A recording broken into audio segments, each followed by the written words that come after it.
Welcome to Fempreneur True Confessions podcast. Welcome, everyone. I'm Laura. I am the owner of ODAA Virtual Assistant Agency. We are a small boutique style agency here to help small businesses to have somebody to delegate work to, have somebody to help out behind the scenes, be able to run your business so that you can grow, as well as not always have to be present in your business, knowing that we are there to help. So, you have vacation, you have family time, holidays are coming, everything's going on. We're here to help out and make sure things still run smoothly while you deal with all the other things in your life. Awesome. And I'm Angelique with Lady Powerhouse Solutions. And Lady Powerhouse Solutions offers a heart centered approach to project and event management for women entrepreneurs who are on fire and lighten up the world with their passion and drive. We help them achieve their mission in the most authentic way possible. And Laura and I really do similar things. And rather than compete with each other, we've chosen to support each other and believe in an abundance mindset where there's more than enough for everyone. We refer clients to each other. We hire each other for different things because we do the same type of thing. We both have agencies, but I do a lot more marketing, digital marketing, and automations and strategy and things like that. Um, and Laura, what's your focus, would you say? Um, strategy is part of it, but mainly, having the team behind the scenes to get stuff done. So, when strategists, consultants, coaches, usually will do project management, and then the project manager isn't always covering all of the work. So then the VAs come into play where, they can come in and get the work done and be able to actually, and have that start to form that team feel that goes into the business. So, Yeah. yeah. And so, together, we're Fempreneur True Confessions. Our mission is to empower women in business and life to live authentically, support each other instead of competing, and to model this authenticity through our business and personal relationships to empower other women to do the same. So, we're really just trying to normalize the struggles and share the lessons that we've learned. And that's why we have guests, is because we could share all day long, but we're not the only women out there facing challenges with our businesses, and that have lessons that we can share. So today we have fantastic guest, We Laura. do. Super exciting. So we have Emilah, and we were killing her name last week, so we apologize already, but it is Emilah. And often she's called a midwife to the soul. Emilah coaches, teaches, and empowers people to engage their intuition, put themselves at the center of their lives, and trust themselves at the guidance they receive. She especially enjoys helping highly sensitive people, empaths, seekers, who are feeling sick, lost, or confused, and help them discern their way forward. After 2 decades as a student affairs administrator, a 2004 rollover car accident cracked open intuitive, psychic, and energy healing capacities. In 2010, Emilah integrated these capacities with coaching creative into intuitive life and career coaching, a blend of coaching, intuitive development, and energy healing. She became an ICF professional certified coach, and in 2013 went on to become a certified Spark is it Sparky type? Spark type advisor in 2022. Sorry about that. In addition to serving as a coach and mentor to those curious and ready to engage their own intuitive capacities and spiritual gifts, she offers intuitive psychic readings and energy body alignment, a form of energy healing for people and for pets. Wonderful to Okay. have you here. Thanks for having me. I'm so glad to be here. Yeah. So Absolutely. welcome. So I'm super excited about digging into your story because I feel like that it's one that women don't often like to share because it feels like failure. And we'll one of the things that one of your stories was about how you left your business, your private practice behind after 5 years for full-time work because you needed financial stability and your practice wasn't creating that yet. And so you returned to it, but what happened after about 5 years? Yeah. So after that 2004 car accident, I started doing intuitive readings and energy healing primarily, and then integrated the coaching. And as I started to build the practice, I was working locally. I was living in Albuquerque at the time. And I was having small groups locally, and I was doing some coaching over the phone because back then it was phone. Yeah. And I was really bumping up my resistance to marketing, number one, and to increasing my prices, number two. So the work I was doing with people was fantastic. I really adored it. But I could not really show up in a way that embraced my being able to market and bring more clients in. I was not that interested. Podcasts weren't as a big deal then, or live streams, but it took a lot of work to bring clients in from other parts of the world or country. And I was struggling. And I have had bouts of chronic fatigue since the car accident.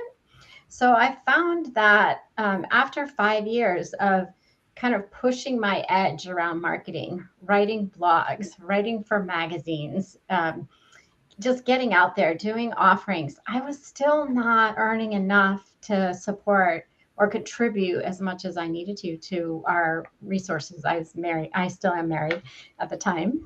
And some interesting things happened. So I was looking for some part-time work originally, and I was a part of a Unity church in Albuquerque, and I had been a member of that church for a long time. It's a New Thought church. It's not a traditional Christian church.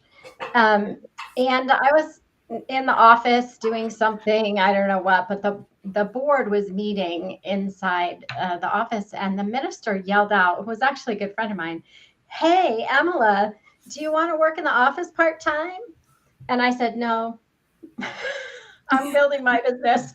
And I went home and I talked to my husband, and he was like, "What were you thinking? Of course you want to work in that office part-time. You love that place." And then I talked to my therapist, and she said the same thing. She's like, "Really, go back to work part-time. It's perfect. You'll be able to figure out if your health can sustain it." And I did. And after a few months, the ministers moved on to another church, and I was running the church as the administrator. So I was running everything while they were looking for new ministers and all of that. I was booking people to speak on Sundays. Like, I was working really hard full time for, not all that much money. And after doing that for about 9 months, I was like, okay, well, finally I feel like financially stable, and I can't do this and put time into my practice anymore.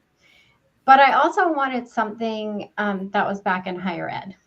So I started looking for a job. And this is one of those little synchronistic miracles that happened for me, which was I had talked with somebody at Southwestern College, the director of admissions, the previous year. Just my husband had gone to the school. We had a nice chat. And I just came home one day and I picked up the phone and I called her and I said, "Hey, Drew, do you have any jobs? I'm ready to go back to work full time."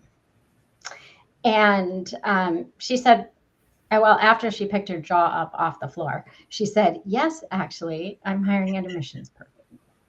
And so that started my 5 years work at Southwestern College in Santa Fe, New Mexico, where we moved shortly after. But closing my business, or actually I didn't close my business. I just put it on simmer is the way I could say it, right? Yeah. I didn't end working with the clients I had. They organically ended their time with me when they were finished with their packages or work together. But it was a hard blow. I mean, today I can tell the story without crying and without weeping and sobbing even.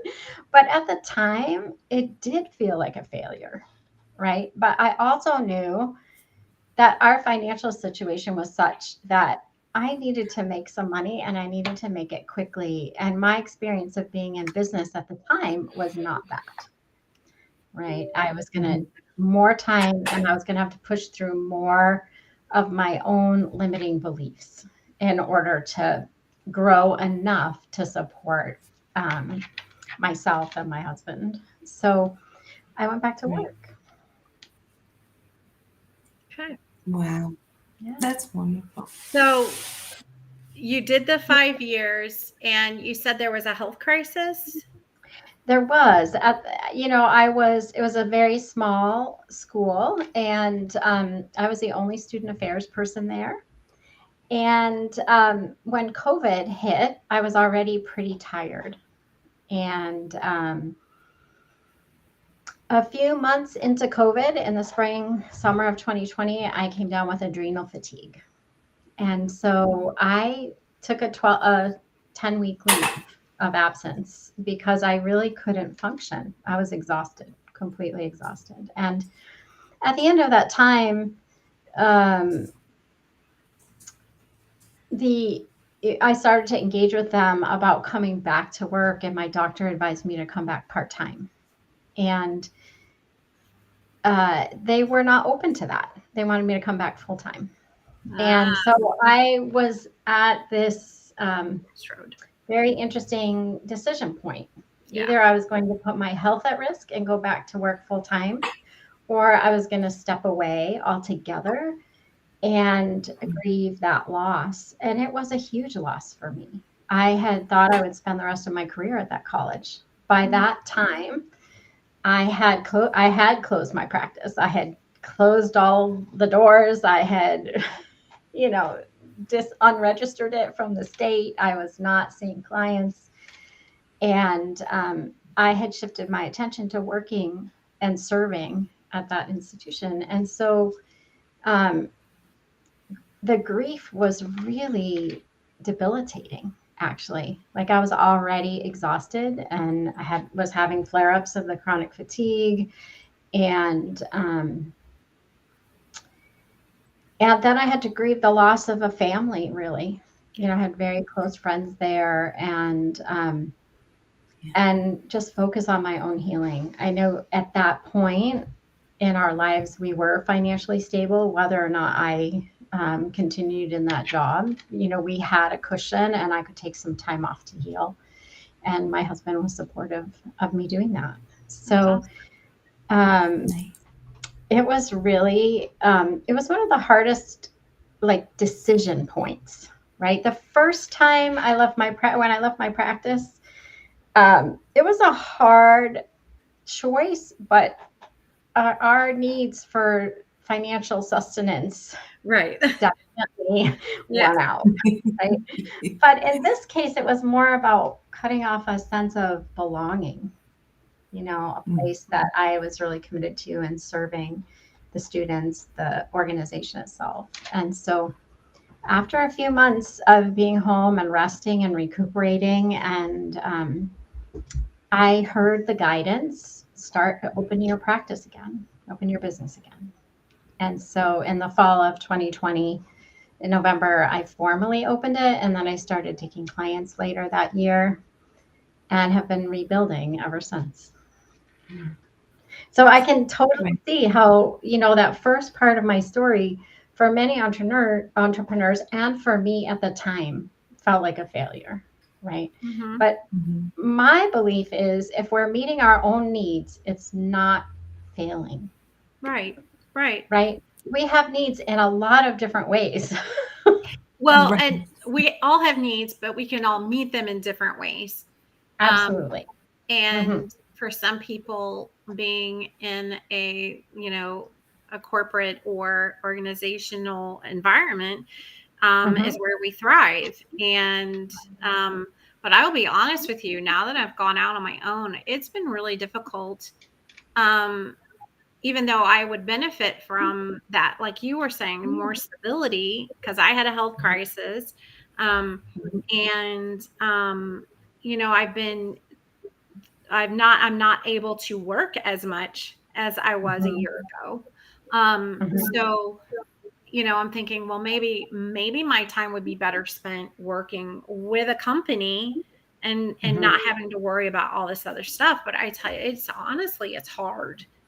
It's hard to want to go back, right? Yeah. Like, and I'll say just this spring, I think this was another breakthrough for me. And because I really believe that entrepreneurship is a spiritual and personal growth practice, right? Being an entrepreneur pushes all of our buttons. We come Yes. face to face with all of our limiting beliefs, all the things we think we're not good enough at, all of it, resources, value, self-worth. And I hit a place like that this spring in March. And I live nearby to a lot of high-end resorts that hire metaphysical practitioners. And one of them had a job open.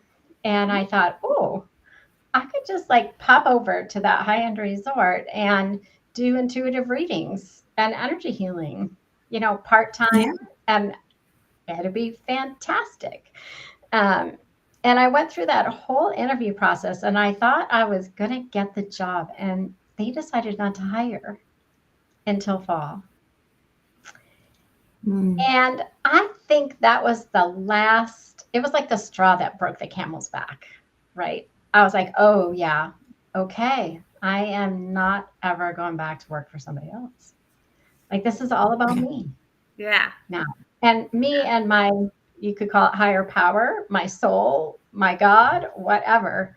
Yes. Right? The universe is supporting me in this direction. And I feel it more strongly, really, than I ever have. And that means coming up against more beliefs, right? More being willing to network in places that I've never networked before, with people that I haven't worked with before. I'm pivoting my business to work with entrepreneurs, heart-centered entrepreneurs that are investing in themselves and investing in their business, and know that their own personal and spiritual growth is the way to the success of their business. Yeah. Yeah. And I think you find that a lot, that entrepreneurs, when they're just starting, they start to hit that same level of, it wasn't just, I'm going to start a business, but there's a whole thing about all of a sudden you are kind of hit in the face with it comes transformation, with it comes change, with it comes a mindset difference. Like, there's a lot more that goes into in these steps and you don't think about it. But as I speak to people that are just coming in to business, they all kind of hit that wave of, my whole mindset changes. I'm struggling here because I was confident where I was, and now all of a sudden I'm not confident, and that kind of thing. And I was like, it's definitely a like that initial step is, guess what? We're going to confront you with all your stuff too while you're in this process. It's, there's so much about skill building, but then confidence building, learning, like, where is our place, right? For instance, not every networking organization is for every human entrepreneur, right? We have to find the one that we fit in, and then find the offerings that work for us and the price points, the kind of people we want to work with, and the outcomes those people have. And then if you're in it for the evolution and the growth, then that's going to change after a few years, right? And there'll be another level of skills we have to learn.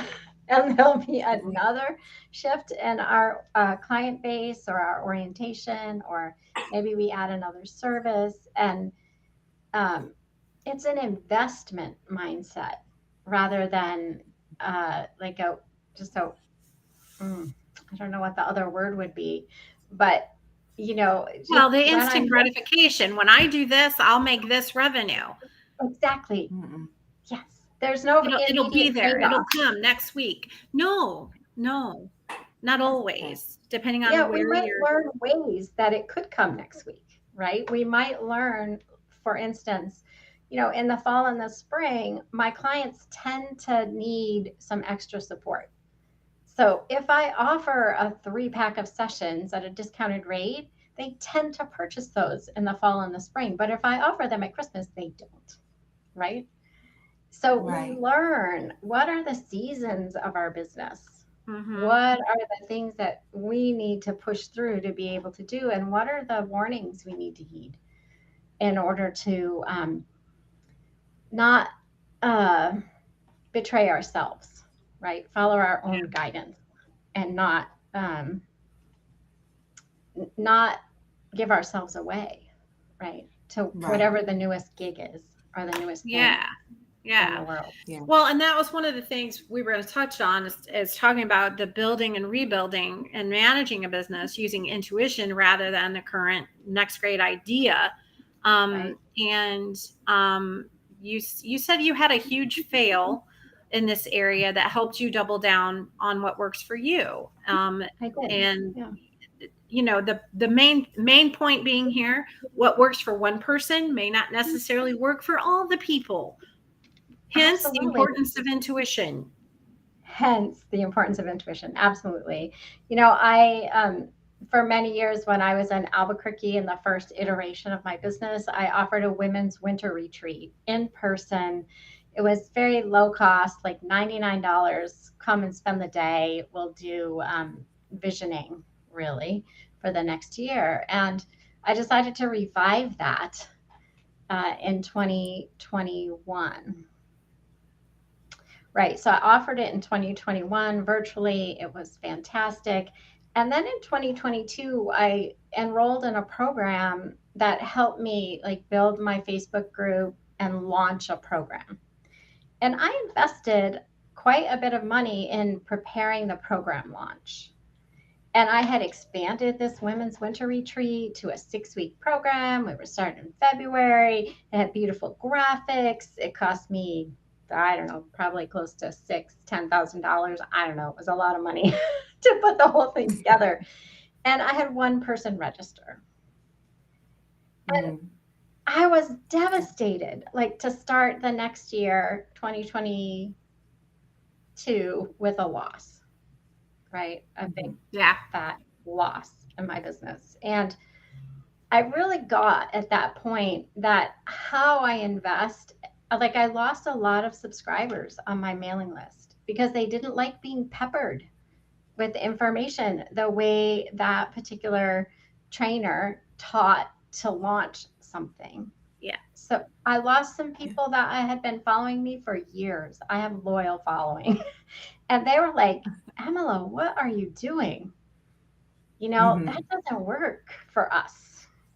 And I really learned in that, not just financially, but what my audience appreciates, right? And that is kind of straight talk, straight offerings, no hype, honest conversations, honest blogs. They want to hear stories about my life. They want to learn about intuition and using it by hearing about what works and what doesn't.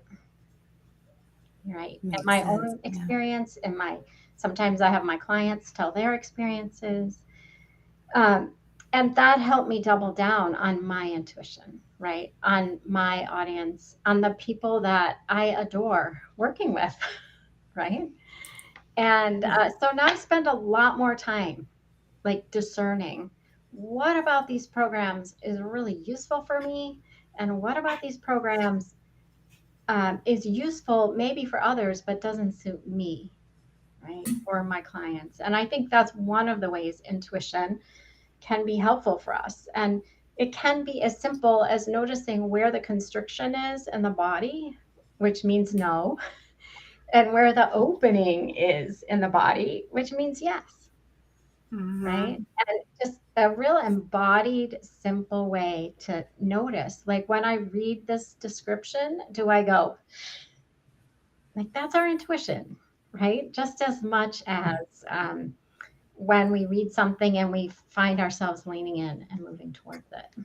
Yeah. So it can be hard. I think it can be challenging in business. Maybe not hard, but challenging because we want to choose something that's going to work.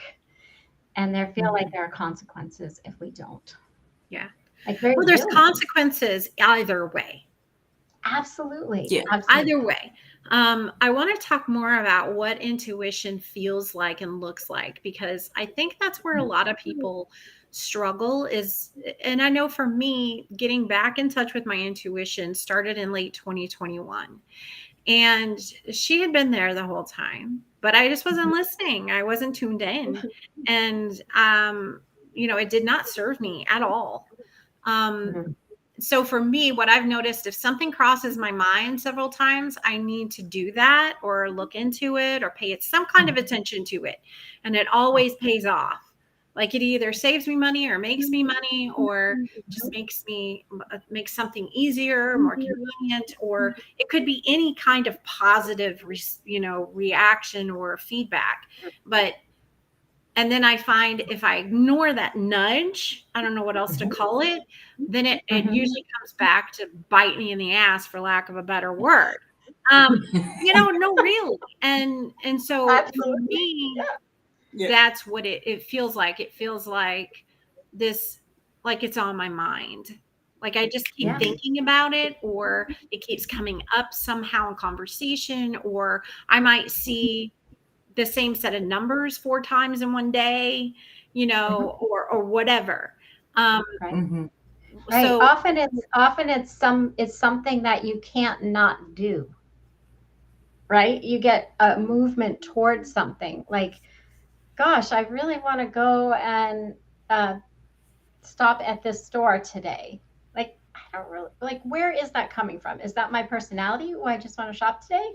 Or do I just have this feeling that I need to go there? And if I go there, gosh, maybe I'll run into, like what happens to me often is I'll take a different route. I'll stop somewhere at a random time.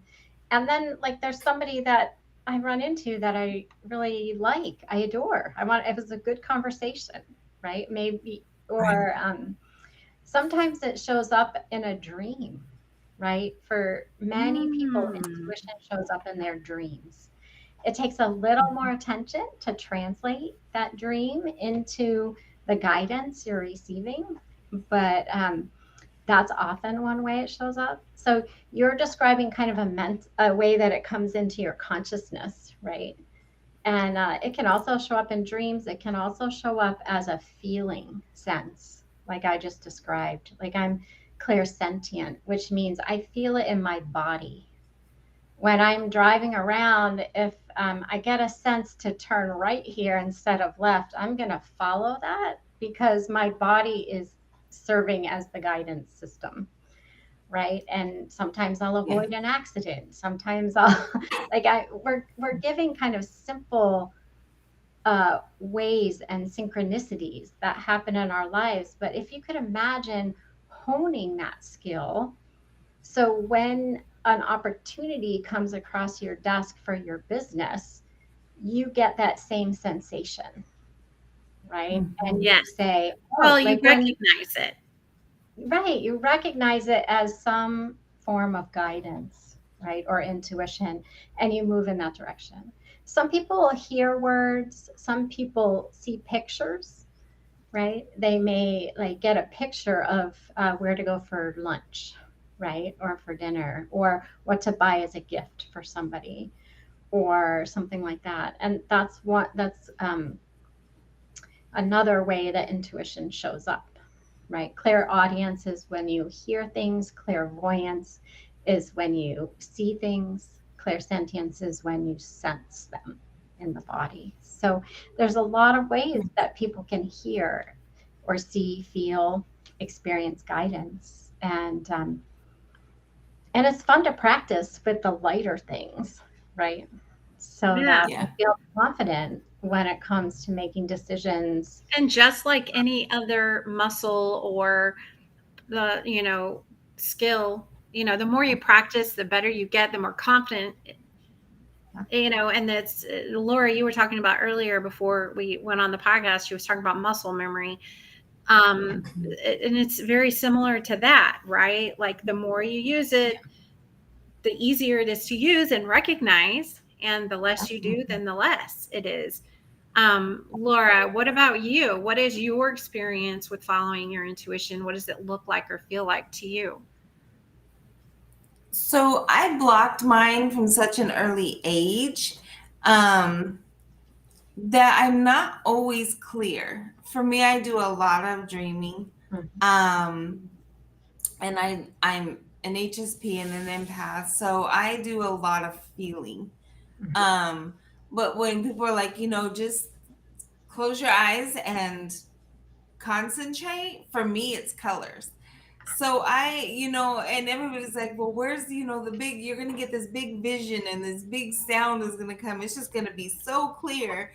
And I've been waiting 48 years for the clarity for sure, because I'm not, so like you're saying, it's practicing that. It's not going to be, it's not anything for me even yet fully to just be like, yes, that is my intuition. Right. It's still quiet enough where I could go, what was that? You can dismiss it. You can dismiss Exactly. it.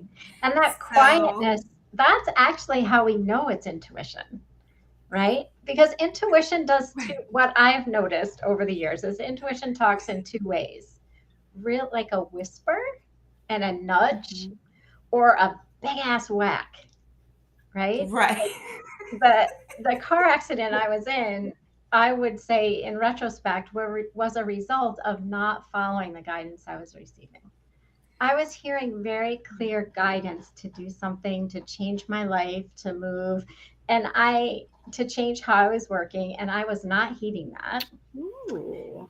And I had a spiritual experience that summer, and then I had just gone back from that retreat experience, dove right into work again, and I was overworking and ignoring my intuition again within a month or so. Right. And then I got a pretty big whack that said, pay attention. Now, I don't think we all need that kind of whack. I don't encourage it. Right? Listen to the whispers. Get really good at listening to the whispers. Yes. Because it makes our lives much more easeful, much more gentle, and it leads us closer, to ourselves first and foremost. Like you said, Laura, I'm also an empath. I'm also a highly sensitive person. Our nervous systems are very sensitive, and taking the time to fine tune our understanding of our nervous system and what it needs to thrive, and giving that to ourselves, it helps our intuition come through more clearly. Right? Yeah. And so that might be sleeping longer, resting longer, being in less stimulating environments, living alone instead of with communities of people, or maybe it's time in nature. I know a lot of people who get really clear intuition and guidance when they're in nature. Yes. Yes. Very clear. Or writing. Some people get it through writing and journaling, or alternate handwriting, where you write the question in your dominant hand and the answer in your non-dominant hand. Right. So not only can you only vaguely read it, you definitely get a sense of not being in control of what's coming out. Right. It's not your conscious mind, because it's not the hand you usually write with. So, there are so many ways we can nourish ourselves, and just know that, intuition is pointing us towards our good. Yes. Right. That's the thing. It's like this conspiring for us. Absolutely. And also that intuition isn't a straight line. Right? It's often a curvy line. We've all seen that meme, right? Where you start here, you end there. You think it's a straight line, but you're going like this all the way in between. Right. Intuition kind of does that. So sometimes it's really direct. Like you send an email at just the right time that the person receives it and says yes. And sometimes it's really just, let's do this over and over and over until there's a result. Right. And that's how I started out. Like, wait, is that my intuition? Is that well, let's just follow it and see. And I mean, so if you hear a little whisper and you're not sure, what does it hurt to like follow it? Follow Right? it. Curiosity, And right? yes. Curiosity Right. helps us be clear about our intuition and keeping it fun. And if it isn't our intuition and we stumble, okay, forgive ourselves. Now we know. Mhm. Now we know. Yeah. Okay, that's not quite what it was. Yeah. Right. Exactly. But that I love self-acceptance and forgiveness is really important, right? Because certainly Mhm. shaming or blaming ourselves doesn't help our intuition at all. It kind of kinks the hose, like without Mhm. really, in order to have a clear channel for our intuition, curiosity, openness, willingness are all the things. And it means breathing through fear, letting go of constriction. Yeah. And we can see better. We can see better. We can discern. That's what you were describing, Angelic, being able to discern more clearly. Yeah. And I think that's the path of entrepreneurship as well as intuitive development, right? Learning to discern what's ours and what's not ours. Yeah. Absolutely. Yeah. Patricia's been with us today. Thank you, Patricia, for tuning in live. She said, hello, following the pull to change, or pivot brings with it its own issues. Following spiritual guidance equals priceless return on investment. And that's so true. So true. Yes.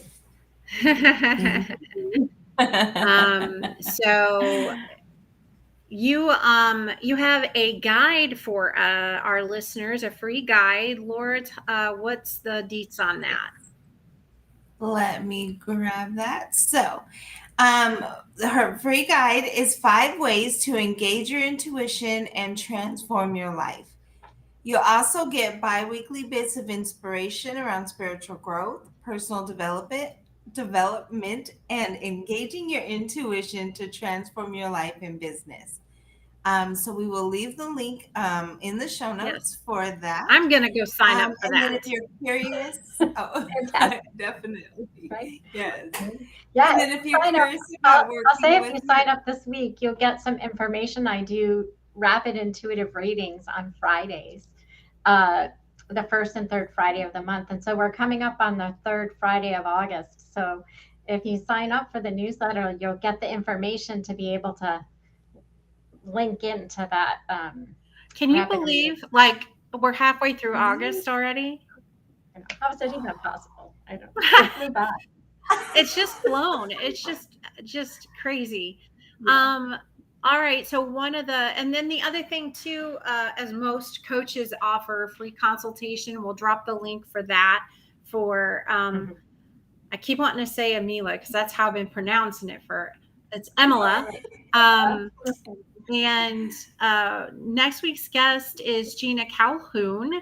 And we like to encourage the current guest to introduce the next guest just to show support and no competition. We're actually all on the same team here. So, Emilah, are you ready?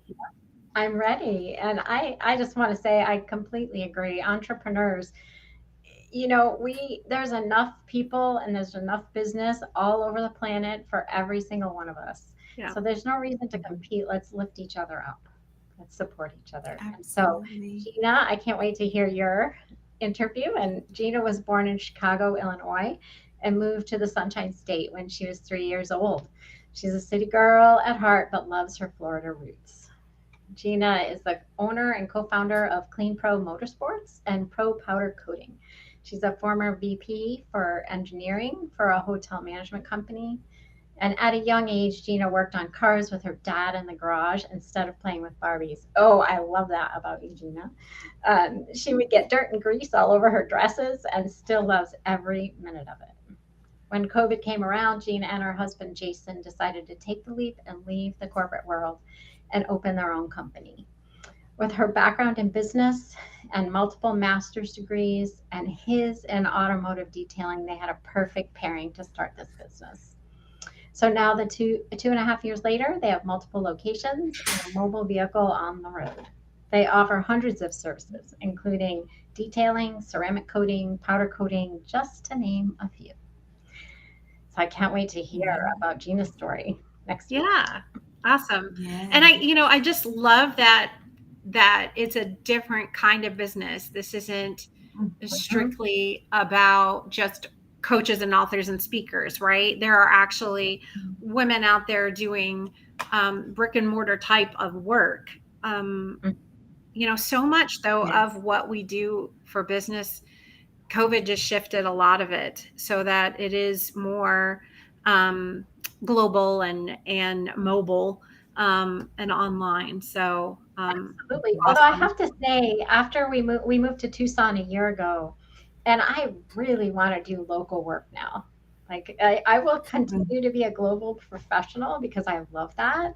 But I noticed that especially with my pet healing services, I want to work in the local community. I want to affiliate with some really cool pet stores. And I want to do the work here because we haven't had that chance to be in community for a couple of years. And Yes. certainly, we're talking about being in a post-COVID world, but we're also in like a post-isolation world. Like let's get in and be in our communities like Gina is, and like so many other women and on the ground businesses. Yeah. Absolutely. Yeah. I do a lot in animal rescue. And so when I read in your bio, I was like, and pets. And I'm like, oh, already my heart. But I see that in that world, the needs. So, yeah. Yeah. Well, thanks so much for having me today. You're very welcome. Both of you. And I look forward to sharing the conversation with the folks in my audience. Awesome. Patricia has a good suggestion. Look for mobile pet groomers. That's a good idea too. Perfect. Oh, yeah. Yeah. Groomers, boarding places where, they do like spa days for animals. Just join right in with them. Like, I got something for you too. Helping pets with their anxiety is a big thing. Yeah. A lot of pets out there with and they've been home with us. So, normally we go to work and we be stressed out at work and they get to stay home and feel comfortable. But now that work is at home and we're all stressed out in the house, my dogs are definitely much more anxious since COVID and things like that. I never really thought about that. I don't have any pets currently. But the majority of my life I've had some kind of pet or multiple pets. At one point we had a dog, a cat, and a bird. Like we had a whole zoo, but yeah, I never thought of it that way. Alrighty then. Well, our only announcement this week is be sure to get on that email list. We send out weekly emails, and pretty soon we're going to be sending out some monthly recaps of the fantastic offerings that each of our guests have each week. So stay tuned for that. Be sure to get on the list so that once that rolls out, you will be privy to it. And we will see you guys next week on Tuesday. And somewhere around 3 to 3:30, we will go live with Gina, and we'll see you guys next week. All right, everyone. Have a great one. Thank you.